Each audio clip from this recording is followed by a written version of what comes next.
마가복음 13장 6절 말씀. 많은 사람이 내 이름으로 와서 이르되 내가 그러하여 많은 사람을 미혹하리라. 아멘. 자, 오늘 본문 가운데서 미혹되지 않도록 하기 위해서 어떻게 해야 되는지에 대한 이야기를 본문 가운데서 말씀을 하고 있어요. 그런데 그 미혹하는 자가 왜 미혹하는지도 이야기를 하고 있습니다. 첫 번째, 미혹하는 자가 미혹하는 이유가 있습니다. 그건 영원한 멸망을 우리에게 주려고 하는 거예요. 제가 이런 말씀을 드렸죠. 하나님과 사단이, 그러니까 천사가 싸움도 안 되는데 싸움이 일어났어요. 왜 싸움이 일어났는가 하면 천사의 마음에 교만이 들어가서 하나님과 같이 되고 싶은 마음이 생긴 거예요. 그래서 하나님 앞에 대적하다가 하나님으로부터 심판을 받고 이 땅으로 쫓김을 받았어요. 그 쫓긴 가운데 우리가 아는 것처럼 창세기에 하나님이 가장 사랑하는 사람들에게 들어가서 미혹하는 일이 일어나죠. 자, 그런 모습 속에서 왜 사람을 미혹하는가를 제가 설명을 할 때 이런 말씀을 드렸어요. 하나님과 싸우면 게임이 안 돼요. 그러면 어떻게 하나님을 아프게 할까? 하나님의 마음을 후벼팔 수 있을까? 하나님과 싸워서는 이길 수 없으니까 하나님이 가장 사랑하는 사람을 미혹해서 그가 영원한 불행 가운데 있도록 하면 하나님 가슴이 찢어진다를 이 마귀가, 미혹하는 자가 알고 영원한 멸망을 위해서 사람에게로 와서 미혹하고 있습니다. 이게 세상을 살아가는 우리 삶에 드리워진 현실이에요. 영적인 현실이라고요. 근데 우리는 이걸 잘 모릅니다. 그래서 2026년 왜 금요 기도회 때 이 말씀을 먼저 잡는가? 2026년도 우리 가운데 미혹의 영들이 엄청 우리 가운데 역사할 겁니다. 아니, 2025년도에도 그렇게 역사했었어요. 그런데 특별히 2026년 또 2027년 날이 가면 해가 가면 갈수록 더 미혹의 영은 강하게 역사할 겁니다. 그런데 그 미혹하는 이유가 뭐라고요? 영원한 멸망을 우리에게 안겨주려고요. 그래서 요한복음 10장 10절 앞부분은 이렇게 이야기를 해요. 있습니다. 도둑이 오는 것은 도둑질하고 죽이고 멸망시키려는 것뿐이요. 이렇게 말씀을 해요. 그래서 미혹하는 영이 우리 가운데 올 때 이게 저건 사탄이다, 저거는 미혹의 영이다, 이렇게 오면 대번에 알죠. 그렇잖아요. 그런데 죄송합니다. 제가 저를 자꾸 표현을 하는데 여러분에게 적용하셔야 됩니다. 저를 통해서 여러분을 미혹할 거예요. 세상에 우리 목사님 그럴 줄 몰랐다. 나 그런 사람 아니에요. 내가 지금 나를 예를 든 거예요. 여러분의 남편을 통해서, 여러분의 아내를 통해서, 여러분의 자녀와 부모를 통해서 미혹할 겁니다. 그래서 저를 지금 거론한 거예요. 저도 거기에 자유롭지는 못하거든요. 어떤 모습을 통해서든 여러분 가운데 등장할 겁니다. 그런데 그 등장하는 존재가 빨간 뿔이 달려있고 입에서 이상한 뭔가가 나오고, 야, 누가 보아도 저건 저거다, 저건 나쁜 놈이다 라고 하면 좋죠. 그런데 그렇지 않다고요. 속이며 나옵니다. 야, 혹하다 할 정도의 모습으로 우리 가운데 와서 우리를 미혹할 겁니다. 그 이유는 뭐라고요? 영원한 멸망으로 우리를 이끌어가서 하나님의 마음을 찢어 놓으려고요. 심지어 어떻게 유혹하는가? 광명한 천사로 가장하기도 한대요. 고린도후서 11장 14절입니다. 있습니다. 이것이 이상한 일이 아니니라. 사탄도 자기를 광명의 천사로 가장하나니, 이렇게 말씀합니다. 심지어요, 그것만, 그러니까 광명한 빛이 나는 천사의 모습으로 와서 그렇게 하면 좋은데 그것만 그런 것이 아니라 심지어 주의 이름으로 와서 유혹한대요. 마가복음 13장 6절 읽습니다. 시작. 많은 사람이 내 이름으로 와서 이르되 내가 그러하여 많은 사람을 유혹하리라. 자기가 예수님이래. 근데 우리가 볼 때 저건 예수님이 아니야 라고 하면 속을까요, 안 속을까요? 안 속잖아요. 그럼 마치 예수님과 같은 모습으로 내가 10번을 봐도 9번 이상은 저분은 예수님이야 할 정도의 모습으로 우리 가운데 와서 우리를 미혹한다는 거예요. 2026년이 그러하다고요. 그럼 다르게 표현해서 도대체 주님이 어떤 이유로 오시기에 주의 이름을 도용하면서 유혹하는가에 대한 답을 찾으면 이 부분을 해결함 받을 수 있습니다. 다시 말해서 주님이 도대체 어떤 이유 때문에 우리 가운데 오시니까 지가 주님이라고 우리에게 와서 유혹하느냐, 이겁니다. 주님이 우리에게 오신 이유는요, 우리에게 내세적 구원을 허락하려고 오셨습니다. 그래서 성경은 이렇게 말씀해요. 잃어버린 자를 찾아 구원하려고 오셨다, 이렇게 말씀합니다. 누가복음 19장 10절입니다. 있습니다. 인자가 온 것은 잃어버린 자를 찾아 구원하려 함이니라. 잃어버린 자라는 말은 원래 누구에게 있었다라는 이야기예요. 조금 다르게 표현하면 원래 하나님의 자녀였는데 누구의 유혹을 받아서 하나님의 품을 떠나 있는 상태예요. 그래서 하나님께서는 자기의 외아들 예수님을 보내어서 어떻게 해요? 그 잃어버린 자를 찾아서 다시 하나님의 자녀로서 편입시키려고 오셨다 이겁니다.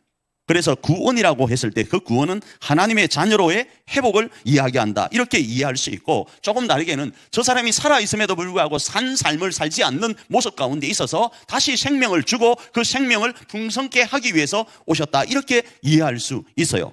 요한복음 10장 10절 뒷부분입니다. 읽습니다. 시작. 내가 온 것은 양으로 생명을 얻게 하고 더 풍성히 얻게 하려는 것이라. 이렇게 말씀을 하는 거예요. 예수님이 왜 오셨다고? 예수님은 우리에게 생명을 얻고 풍성하도록 하기 위해 오신 거예요. 그런데 우리가 조금 전에 읽었죠. 요한복음 10장 10절 앞부분에서는 뭐라고 이야기한다고요? 도둑이 오는 것은 도둑질하고 죽이고 멸망시키려는 것뿐이요, 이렇게 말씀을 하고 있었단 말이에요. 그런데 주님이 오신 것은 양으로 생명을 얻게 하려고 오셨다라는 거예요. 결국 누군가가 예수님의 이름으로 온 이유가 뭔가 하면 실상은 예수님의 이름으로 왔지만 그 마음에는 뭐요? 도둑질하려고 왔다라는 거예요. 그러나 주님은 이 땅에 왜 오셨는가? 생명을 얻고 풍성히 얻게 하려고 오셨다라는 거예요. 그래서 이 영적 생명과 영원한 생명, 다시는 눈물과 아픔이 없는 삶을 우리 가운데 주시고 우리로 영원히 누리도록 하기 위해서 오셨다라는 거예요. 두 번째는 뭔가 하면 현세적 구원을 위해서 오셨어요. 조금 전에 제가 내세적 구원에 대한 이야기를 했잖아요. 예수님 믿는 사람들은 죽어서 천국만 있는 게 절대 아닙니다. 이건 여러분이 믿으셔야 돼요. 그런데 자칫 잘못하면 이 부분을 간과하는 경우가 있습니다. 그래서 범사에 잘 되도록 하기 위해서 오셨다고 성경은 분명히 말씀하고, 범사에 잘 되기를 성경은 강조하고 있어요. 요한삼서 1장 2절입니다. 너무 잘 아는 말씀이죠. 읽습니다. 사랑하는 자여, 내 영혼이 잘됨 같이 내가 범사에 잘 되고 강건하기를 내가 간구하노라. 자, 여기서 요한삼서의 저자는 요한이에요. 사도 요한입니다. 사도 요한이 우리에게 사랑하는 자여, 내 영혼이 잘됨 같이 내가 범사에 잘 되고 강건하기를 원한다라고 할 때 이 말씀은 하나님이 사도 요한을 통해 우리에게 하시는 말씀이에요. 그래서 하나님께서는 너희가 내세적 구원 가운데 있는 것 오케이, 그리고 나서 그와 같이 범사도 잘 되기를 원하고 육체도 강건하기를 원한다 이렇게 말씀을 하는 거예요. 자, 그런데 왜 우리가 그러한 삶 가운데 있지 못하는가? 미혹되기 때문이에요. 육체가 병드는 이유가 많이 있어요. 우리 가정에서 만드는 거는 좀 괜찮은데 대기업이 만든 거는 별로구나라는 생각을 근자에 하게 되어요. 그런데 거기에 사람들은 쉽게 넘어가요. 그 유혹이 우리 몸을 망가뜨린다는 걸 잘 못 느껴요.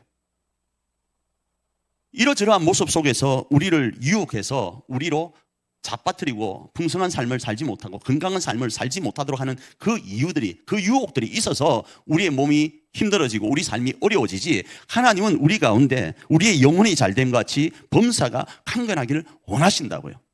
그 모습 속에 유혹되고 미혹되지 않아야 된다는 겁니다. 자, 그러면 단순하게 표현해서 그럼 우리는 어떻게 이 미혹을 이길 수 있는가를 성경은 이야기하는데 두 가지로 이렇게 정리해 보았습니다. 첫 번째, 우리의 삶은 복음 전파에 올인해야 됩니다. 복음 전파예요. 마가복음 13장 10절입니다. 읽습니다. 시작. 또 복음이 먼저 만국에 전파되어야 할 것이니라. 자, 이 말씀은 무슨 말씀인가 하면 너희가 미혹되지 말아야 될 이유를 설명하면서 미혹하는 영들이 너희들을 미혹하게 될 것인데 그 미혹하는 것이 끝나는 시점이 언제인지를 말씀을 해요. 그 끝나는 시점은 복음이 만국에 전파되어야 그 미혹의 영들이 끝나고 하나님의 나라가 임함을 이야기해요. 이 말은 우리가 복음을 전하여서 뭘 해야 되는가? 그 미혹되어지는 세상으로부터 미혹당하는 사람들을 구원해야 되는 거예요. 다시 말하면 오늘도 미혹하고 있는 그 세상 앞에 그건 미혹의 영이 유혹하는 거라는 걸 알려주어야 된다는 거예요. 예수님의 모습으로 와서 예수님처럼 너희를 유혹하고 있는 그들은 진짜 예수님이 아니라 예수님이 이 땅에 오신 그 목적, 그 생명을 살리고 풍성케 하는 그 목적을 제대로 알고 뭘 해야 되는가? 너희는 인생을 살아야 된다를 이야기하고 있는 거예요. 그 모습으로 살아가는 것이 유혹을 이길 수 있는 방법이라는 거예요. 두 번째로는 깨어있으라 이야기합니다. 마가복음 13장 37절입니다. 있습니다. 깨어있으라, 내가 너희에게 하는 이 말은 모든 사람에게 하는 말이니라 하시니라. 무슨 말인가? 너희가 지금 2026년 미혹의 영들이 너희를 유혹할 것이라는 그 사실을 알고 있고, 아울러 이 미혹의 영을 이기기 위해서는 기도로 깨어있어야 됨을 말씀하고 있는 거예요. 아울러 기도로 깨어있을 뿐 아니라 이러한 일 가운데 있으면 반드시 이런 어려움 가운데 있게 될 뿐 아니라 너희가 복음의 사람으로 살아가면 그 끝에는 하나님의 영광 가운데 하나님의 영원한 생명 주심 가운데 거하게 된다는 사실을 깨어있으라고 이야기를 하는 거예요. 그래서 이 말씀이 단순하게 그냥 예수님 믿으세요로만 적용하지 않길 원해요. 조금 전에 제가 말씀드린 것처럼 복음이라는 게 뭡니까? 복음은 예수님이에요. 예수님이 이 땅에 오신 이유가 뭡니까? 그 예수님이 이 땅에 오신 것은 크게 두 가지. 하나는 내세적 구원과 하나는 현세적 구원이에요. 그 내세적 구원과 현세적 구원이 그리스도로 말미암아 주어진다는 사실을 알고 유혹되어서 우리 가운데 현세적 구원을 바라면 안 되는 거예요.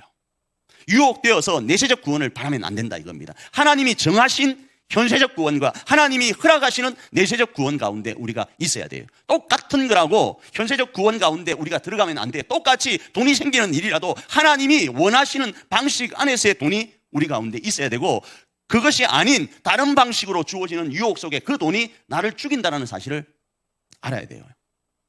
예수님이 이 땅에 오신 것은 예수님이 정하신 방식으로 생명을 얻고 풍성케 하는 게 우리 가운데 주어진 복음이에요. 그런데 미혹의 영은요, 예수님 이름으로 와서 우리에게 줄 때 내가 생명을 줄게, 내가 생명을 풍성케 하는 걸 줄게 하는데 자세히 보니까 정말로 생명을 주는 것 같고 생명을 풍성케 하는 것 같은데 예수님이 아닌 게 너무 많다 이겁니다.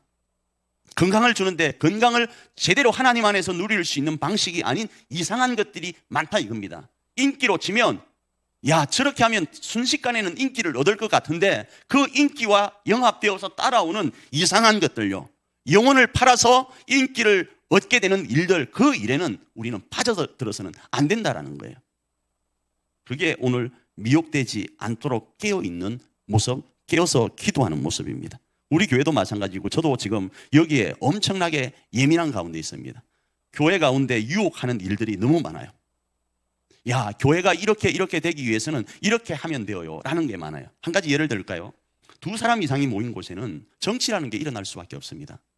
그렇지 않나요? 2사람이 모이는 곳에는 정치라는 게 일어날 수밖에 없어요. 그래서 아리스토텔레스가 엄청 유명한 사람입니다. 아리스토텔레스의 제자가 누구인가 하면 그 헬라의 그 알렉산더 대왕이에요. 알렉산더 대왕이 그 아리스토텔레스에게 이런 이야기를 했어요. 스승님, 책을 쓰지 마십시오. 책을 쓰면 내가 스승님한테 배운 이 내용이 일반인들이 알아서 내가 통치하는데 어렵잖아요. 나만 알고 있으면 참 좋지 않나요? 마치 우리가 어문이라고 한글이 만들어서 사람들에게 반포되기 전에 양반들이 한글, 그러니까 어문이라는 한글을 반대했던 이유 중에 하나가 백성들은 몰라야 되는데 무식해야 자기들이 통치하기가 쉬운데 깨어버리면 통치하기가 어려워진다 해서 어문을 반대했던 적이 있어요. 그와 비슷한 거예요. 그 정도로 유명한 게 아리스토텔레스예요. 그 사람이 이야기한 것 중에 2사람 이상이 모이면 정치가 일어날 수밖에 없다고 그래요. 근데 그 정치 가운데 한번 보십시오. 내가 어떤 일 가운데 누군가와 대립하기 위해서 다른 누군가를 선택하면요, 그 다른 누군가를 통해서 이 사람을 이길 수는 있을지 몰라요. 그렇잖아요? 이길 수 있을지는 모르지만 내가 그 사람을 선택함으로 인해서 그 사람이 요구하는 것을 들어줄 수밖에 없는 일이 나중에 생긴다고요. 그게 나당연합군이라는, 좀 역사적으로 보면요, 당나라와 신라가 연합했잖아요. 연합했는데 바보입니까? 당나라에서 요구하는 게 있을 거 아니겠어요? 그 요구하는 게 뭐죠? 호구려 치고 나서 신라까지 잡아먹으려고 하는 그런 일들이 있잖아요. 마찬가지라고요. 하나님 안에서의 법칙이 아닌 예수 이름으로 가장되어 오는 무엇은요, 당장 앞에서는 뭐처럼 보인다고요. 달콤해서 내 지금의 문제를 해결하는 것처럼 보일 수 있을지 모르지만 나중에 나는 또 다른 무언가를 그에게 주어야 돼요. 그리고 그게 나의 올무가 되어서 내 정치 생명도, 내 목회 생명도, 내 신앙 생명도, 내 가정 생명도 끝나는 일이 비일비재합니다. 이 유혹이 2026년에도 우리 가운데 올 겁니다. 어쩌면 우리 교회가, 우리 삶이 조금 더 나아지면 이 유혹은 더 강력하게 우리 가운데 올 겁니다. 그래야 할 때 우리는 어떻게 해야 되는가? 우리는 복음 앞에 서 있어야 되는 거예요. 우리가 이 땅에 살아가는 이유가 뭔가? 복음 때문에 있는 거예요. 그 복음 안에는 뭐도 있고 내세 구원도 있고 현세 구원도 있다는 사실을 기억하고 이 복음 앞에 우리는 살기로 확약해야 됩니다. 그리고 그 복음과 함께 우리는 깨어서 이 세상이 어떻게 우리 가운데 유혹으로 다가오는지를 알아야 됩니다. 그러기 위해서는 기도 외에는 없습니다. 그러기 위해서는 말씀 외에는 없습니다. 그러기 위해서는 우리가 정신을 바짝 차리지 않으면 되지 않는 거예요. 그래야 교회도 지킬 수 있고 가정도 지킬 수 있고 꼭 비슷한 예수님 같은 사람들이 유혹해도 자빠지지 않을 수 있는 겁니다. 그 삶을 살아서 2026년이 끝나는 시점에 진짜 하나님 앞에 하나님 감사합니다 라고 외치면서 영광을 돌리는 저와 여러분 되기를 축복합니다.